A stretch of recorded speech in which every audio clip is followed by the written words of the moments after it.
Hey guys, my name is Tim and today we have 2016 BMW 528i with the N20 engine. I will be replacing the valve cover, the whole valve cover. I can also show you how to replace the valve cover gasket and some details on that, but it usually requires to replace the whole thing. So follow me, I'll show you step by step how to do that without breaking anything on your BMW. Guys, if you're new to the channel, please explore all the videos that I have already on different BMWs, different topics. Basically, if you look for any repair you need, pretty much you can find it on the channel with the different body types, different BMWs. So subscribe, drop a like please. I'm saving you a lot of money right here, absolutely for free, so don't be that guy. Drop a like, subscribe, share, and of course, if you have any questions, I will answer it as much as I can during this repair, let's say, or something else you have in mind. So yeah, do that. Thank you. So here's how this video is gonna go to make it quick and simple. First of all, I will show you what tools you need to do the job. Secondly, I will discuss the parts that you'll need. And third, of course, I'll show you the signs of leaking valve cover gasket or the valve cover itself. And fourth, of course, the instruction step by step.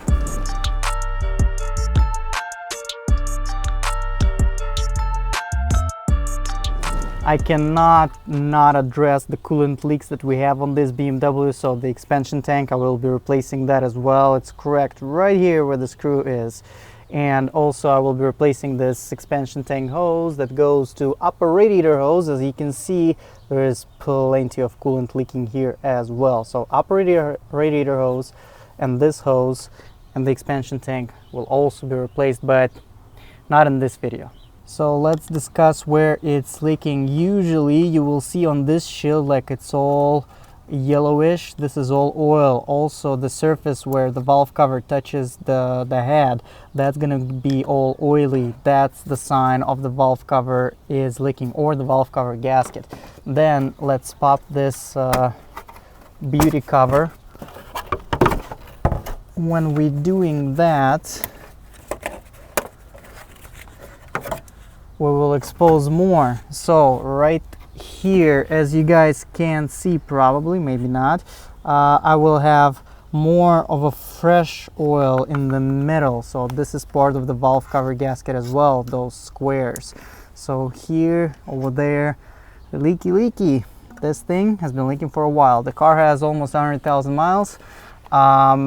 When the valve cover is leaking, one of the symptoms is that the oil leaks to exhaust manifold and the car starts smoking and it gets sucked into the cabin, and you just feel this burning smell of oil inside the cabin. So those are the signs to look for everywhere, everything around the valve cover basically. Parts you will need to do the job. So I'm going to be using the Elring valve cover. I fully recommend using Elring parts. Those are great, proven, and I never had an issue with those. So here's the whole Elring valve cover.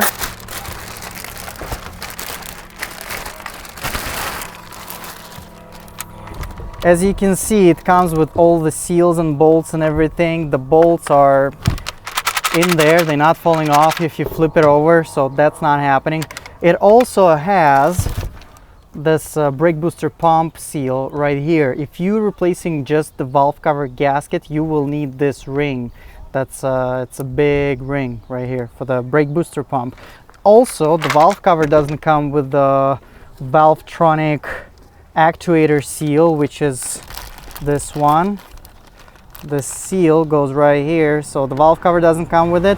That's a separate purchase, and as well as the valve cover gasket kit. If you're just replacing the gasket, doesn't come with it, so you'll need that as well. I will put all the part numbers in the description. So this is all you need. Also, the Elring valve cover comes with the instruction with the torque specs and the torque sequence, so you don't need to find it anywhere. It's right here. It has all the torque specs and the torque sequence. First of all, I'm going to start with disconnecting everything pretty much. So ignition coils, injectors, the Valvetronic motor actuator, the high pressure fuel pump, and the oxygen sensors. So I'll show you how to do that without breaking anything. Let's start with ignition coils. So here, we pop this cap and it should slide the connector off. There you go. So this is off, and now we have to lift it straight up. And there we go. Ignition coil is off. Next one, I'll show you how to disconnect the fuel injector. People for some reason struggling with it, but all you need to do is have this pick tool right here. You just put it right there, so it bends a little bit, and then you pull straight up. Same thing. There we go. Nice and simple. Nothing's broken, everything's good. Those are 8mm nuts, ground wires, 1 and 2 on the other side, and this one is a standard squeeze and release connector right here. Squeeze on both sides, and it's also is sitting on the wire holder right here. I'm going to be popping it off with a screwdriver. Next one is a high pressure fuel pump connector. This one is a little bit trickier, so we'll need to put the flat screwdriver right here, pull this gray tab out, and then for the ease I'll just put my pick tool right here and disconnect. There you go. So releasing this gray pin allows it to be disconnected. And final thing, the same principle goes towards the oxygen sensor. The oxygen sensor, so it's the same tab, you have to release it and then kind of pull it right there.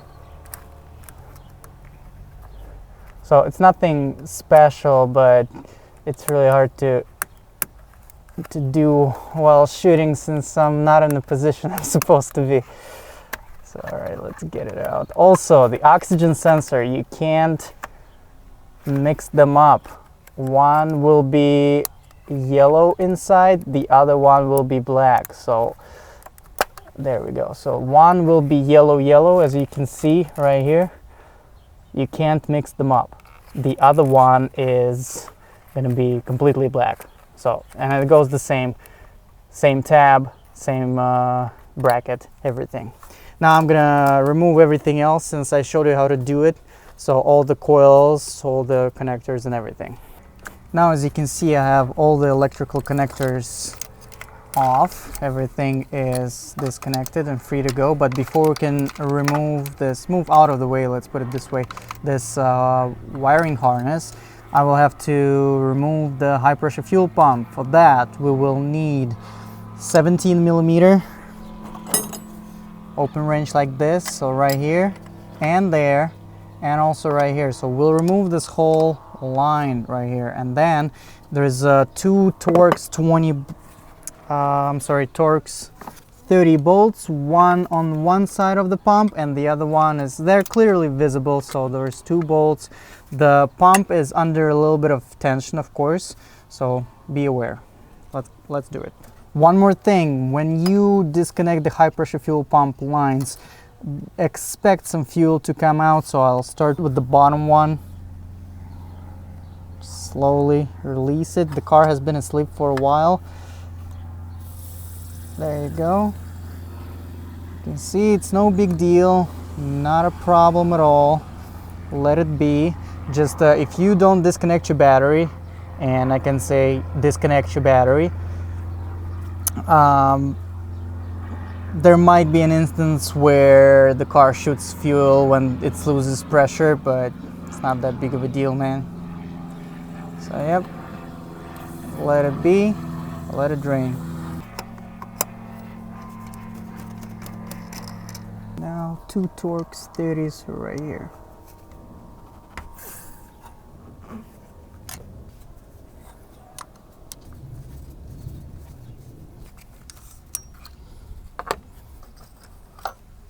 Now the pump is out. Now this will allow us to remove this wiring harness, but before we do that, we will have to disconnect this bracket right here. This has 3 bolts, 1, 2, and the other one, I hate this one, it's in the back right there facing the firewall this way. It's a E6 socket, so take your time with it, just be done with it. I'll start with the one right here. It's impossible to show, but just know it's there. It's 3 bolts. There we go. Now all those 3 bolts are out. Now this bracket, like as you can see, it has a place for wires right here. It's a vacuum line on the way. Just keep it. Oh, there's also,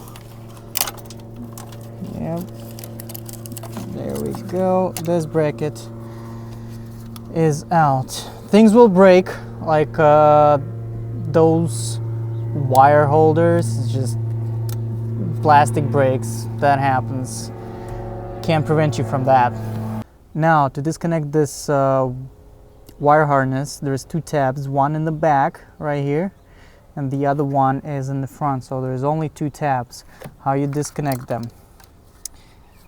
For some reason the front one always breaks. I can't tell you why, but basically all you got to do is to push it forward and lift this wiring harness straight up. Let me see. Yeah, you see it wants to break every single time. The back one for some reason doesn't break. Can't tell you why. That's from my experience fixing it. Yeah, there you go. It's broken now. But it's not a big deal. It's still gonna be in place and everything. So, but it's like every single time. So expect that. And the back one, yeah, and the back one, as you see, this one disconnects just fine with no problems at all. So we have the fuel line right here that we fully disconnected. And now this fuel line, you can push it out of the way basically, and there is this rubber piece, so just pull it up. I will install it to the new valve cover. The new one doesn't come with it. Now this is out of the way. The wiring harness can be moved and moved out of the way, so nothing else holds it. There's let me see, yeah, a few wire holders right here on the valve cover right here, so just remove those. Will they break? We don't know. See, this one didn't. This one is fine too. All right, get them out of the way. This line goes to the brake booster pump right here, so we remove that out of the way. So yep, one more connector like the oxygen sensor style or the high pressure fuel pump. So this high pressure fuel rail sensor, so disconnect that as well. There we go. That's the last connector we need to disconnect. Yep, that's it. Now we need to disconnect brake booster pump vacuum line. So it's a standard BMW squeeze and release, so squeeze on both sides and take it out just like that. And now the probably hardest part of this repair is to remove this brake booster pump. It's held by 3 bolts. Those are Torx 40, but they are very close to the firewall, so I'll show you what to use. So to remove the pump, you'll need kind of set like that. You can get it at any auto parts store. So it has this head right here where we put the bit, and I'm going to be using the small ratchet. It's a 1/4 inch. So this setup should be enough to remove it. The bolts location, so it's impossible to show you, it's impossible to stick the camera in there, but one is right under this connector basically for the vacuum line. The one is kind of in the middle at the bottom. You'll see it clearly. It has one of the wires is going through in there, just the thick wire, and the other one, the hardest one, is right here. You can definitely feel it but it's on this side. I can't see, so I'm just feeling it out.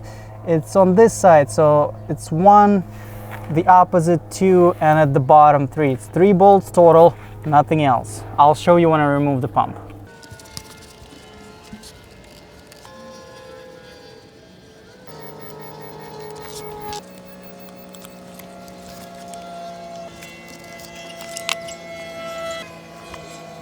All 3 bolts are out, so this is how they look like. Torx 40 once again.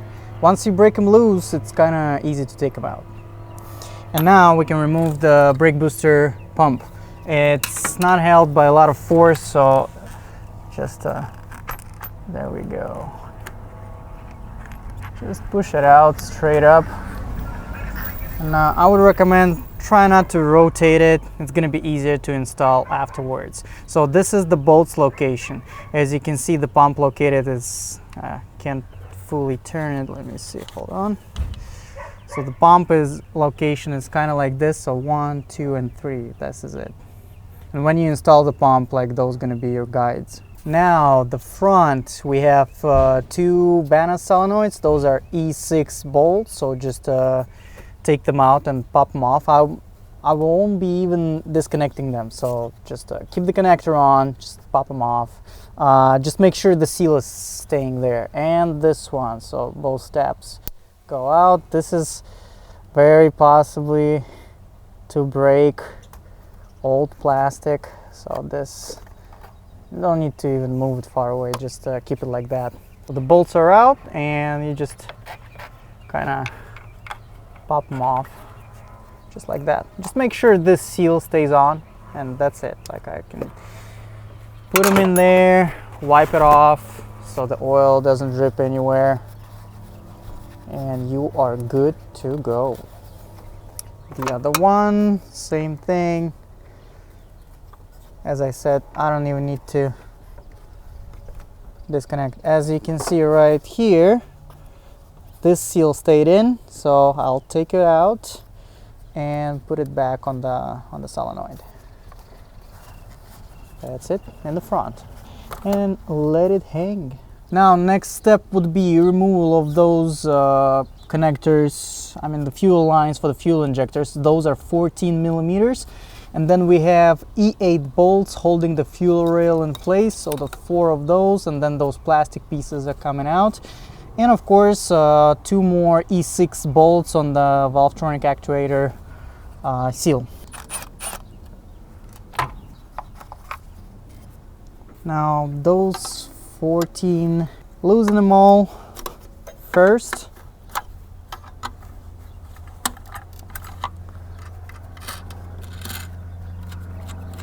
Some fuel might come off, but at this point it pretty much shouldn't. 4 E8 bolts.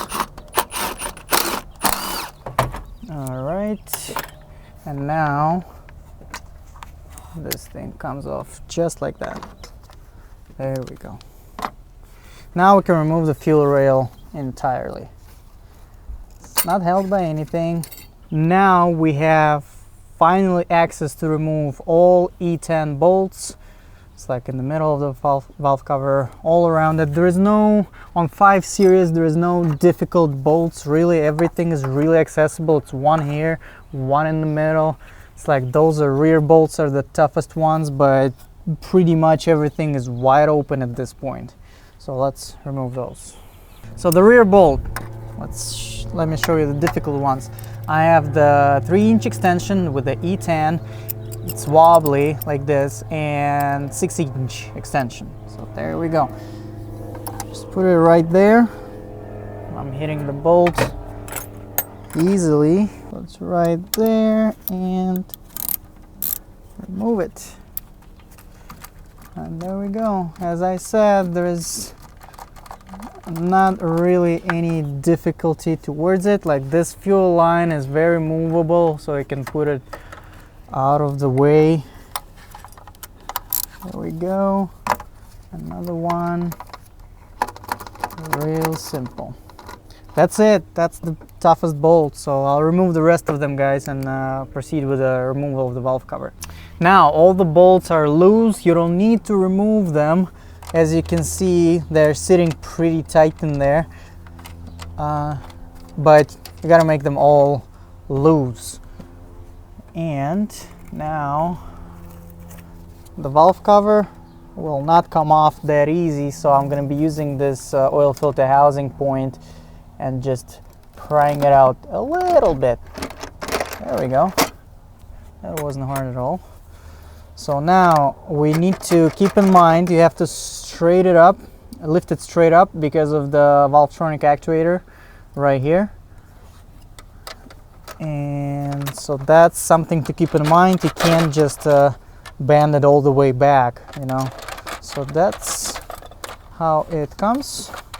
There we go. We have the fuel line right here in the back on the way, sort of, but just push it down and that's it. Simple. And the valve cover is out. So here's the valve cover. This one is not cracked, but if yours is, the first spot I would inspect is this area right here. For some reason it always cracks there. It might be on top right here, it might be lower, but it just happens around cylinder 3 area. Other thing is, if you're replacing just the valve cover gasket, you will need to remove this O-ring. This, not the O-ring, but it's a brake booster pump seal. It's not tough at all, but just be careful with it. Pry it off. Like you can even maybe tap it from the back. It's like, yeah, from right here. So just create a leverage point with the seal itself, and it will come off. So you'll have to do that. And other than that, just transfer the oil cap and everything else you need to transfer. I don't think there's anything else in here. Now, very important part of every repair is to clean up the surface and surrounding areas of the area that we're working on. So I already cleaned this shield right here where we saw it was all oily.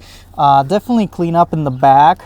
So all the surrounding surfaces, and right here in the middle, this was the primary concern of mine. Basically, it was leaking a lot in here, and we also had the running lean conditions. Could it be from the valve cover leaking? Absolutely. So clean everything. In case there is another leak, you'll see it right away. So now I cleaned everything, all the surrounding surfaces and everything in here. I use only shop towels, those guys right here. You can use the brake cleaner or the throttle body cleaner, but I wouldn't recommend it since it can get into the engine. If you're very careful with it, let's say, you can do it right here in this area, but pretty much just use the paper towels. Oil is oil, so you can usually just wipe it off and it's going to be clean.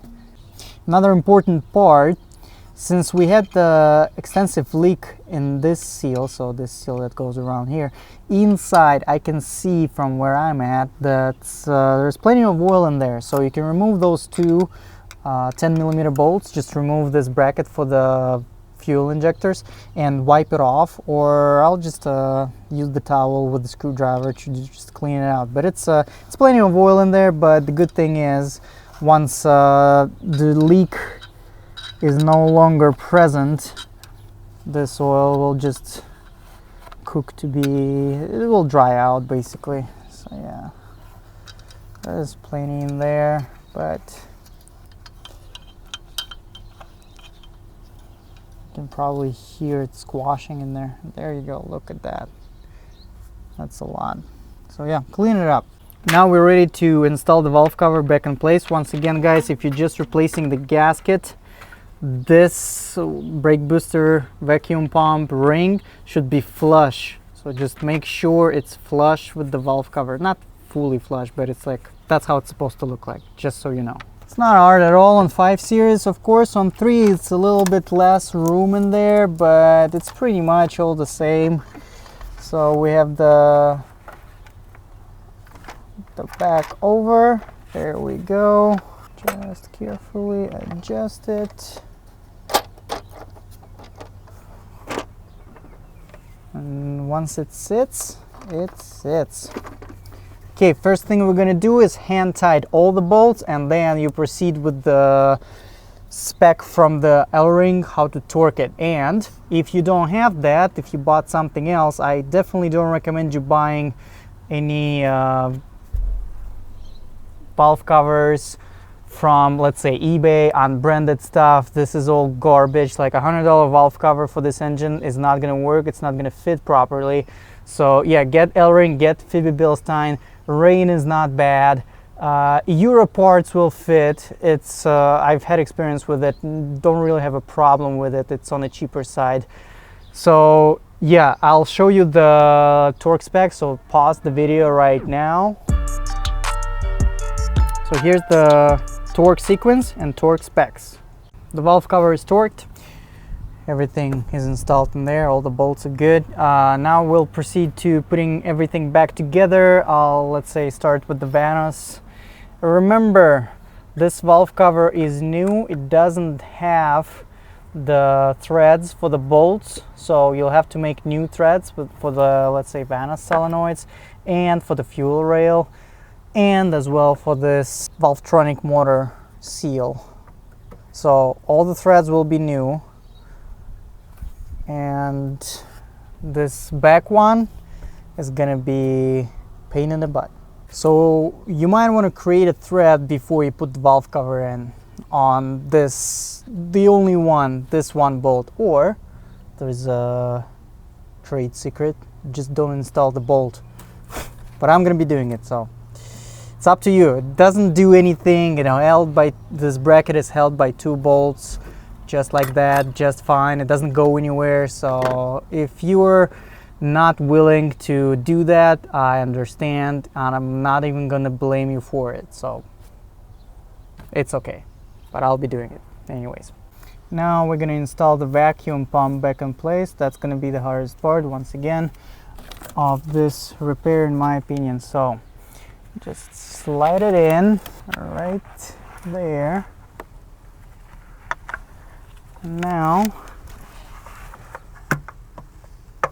there we go. It goes easy because I didn't move the centerpiece at all, so it will get into place. Sometimes you will need to rotate it back and forth a little bit to make it fit, but in this case I didn't move it at all. Slided it in.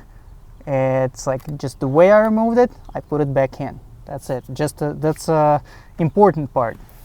Now let's put the bolts back in, but that part, like, I mean, can't show you really, but don't want to waste your time me doing it. Now the pump is installed. Don't forget this one, plug it in right away. Just plug it in. It's very common when people don't plug it in, leave it for later for no reason, and then they start the car and it runs horribly.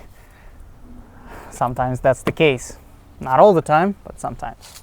Next up, we're gonna put fuel rail back in place.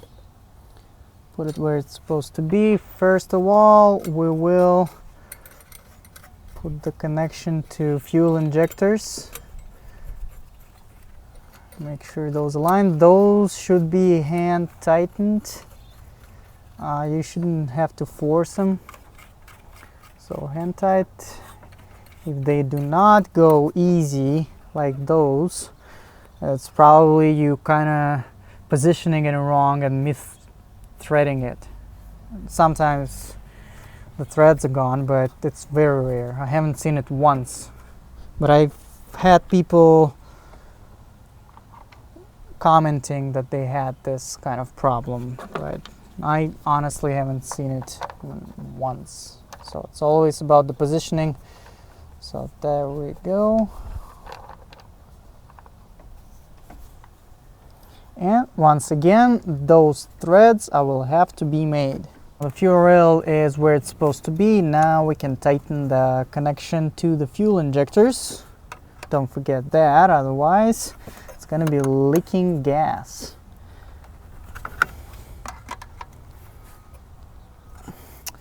And plug in the pressure sensor right here, so it slides in. And don't forget this pin that you have to move out of the way. That's all. Now we'll be ready to install the wiring harness back on. And just put it back in place. Has only one location. There we go. All right, so the wiring is back in place. But don't yet plug it in. Don't do that yet. It's not the time yet. Now let's put the high pressure fuel pump back in place. Important note, clean all the parts. This one was dirty. As you remember, it held by two Torx 30 bolts. And it's a little bit under tension, so you don't have to do it at the same time. It's okay. Just go sort of evenly for the seal, but it's not that crucial if you don't. There we go. Now remember this piece, we're installing it back in its place right there in the back of the valve cover. There we go. That's the bottom line. I remind you, those are 17 millimeter. Fit it into the high pressure fuel pump. There we go, hand tight. And the second one is right here. This is how it goes. And it all, important reminder, it goes all under the wiring for the ignition coils and the fuel injectors and so on. So yeah, there we go. Hand tight, and then just make them tight. And all of it, once again, it's under all those wires. All those wires go over those lines. Now, putting back this new Valvetronic motor, well, it's actuator seal. And there's E6 bolts right here. There we go. And now our fuel delivery system is fully intact. Now we can plug it back in, this connector for the high pressure fuel pump. So slide it in, and don't forget this gray piece holds it in place. Okay, at this point we're going to be installing ignition coils and all the wiring. So here's an important part, fellas. Ignition coils installation, it's not hard at all, but here's how it goes. The connection is very important part. Let me take this out of right here so you see clearly. That's how the connector goes in, and when it slides in, there is no gap right there between the ignition coil and the connector. If for any reason your connector doesn't go fully and there is a gap, and you still be able to close the cap and the gap exists, expect misfire. I've seen a lot of people not fully plug it in, the ignition coils, and the engine runs horribly and they can't find the reason why. So the first thing I would go for is like, yeah, all the ignition coils are good. It's like, that's how it's supposed to be. It locks in, that's it, fully in. The other thing is, the ones that's fully in, fully inserted into the hole, press on it. It should be fully in. This is it. I'll install the rest of them. Everything else is kind of, you see all the wiring, everything falls where it's supposed to be, so you can't mix them up. Like I wouldn't be crossing those wires like injectors. Yeah, so everything falls where it's supposed to be, and just plug it in, just push on it. That's it. Now, important part, don't forget the vacuum line for the brake booster pump. It's right there, you can feel it, you probably can't see it. So, and the next one will be this bracket. This bracket holds this wire in this position, and the oxygen sensor go right here. So it's hard for me to show you guys how to do that, but it's, well, it's basically you're putting the bracket on and then you're putting the wires through. That's how it's done. What's other important things to remember. Don't forget to plug in your Valvetronic actuator right there. What else? And oh yeah, all the wire holders in place. That's pretty much it. Yeah, let me just finish it up and wrap it up. This is it, guys. Final words would be just check every connection, basically just touch it, make sure everything is plugged in, the oxygen sensor and everything. So this is the final part. We slide in the cover where it's supposed to be, and that's it. Put the wires back in the holes and you're done.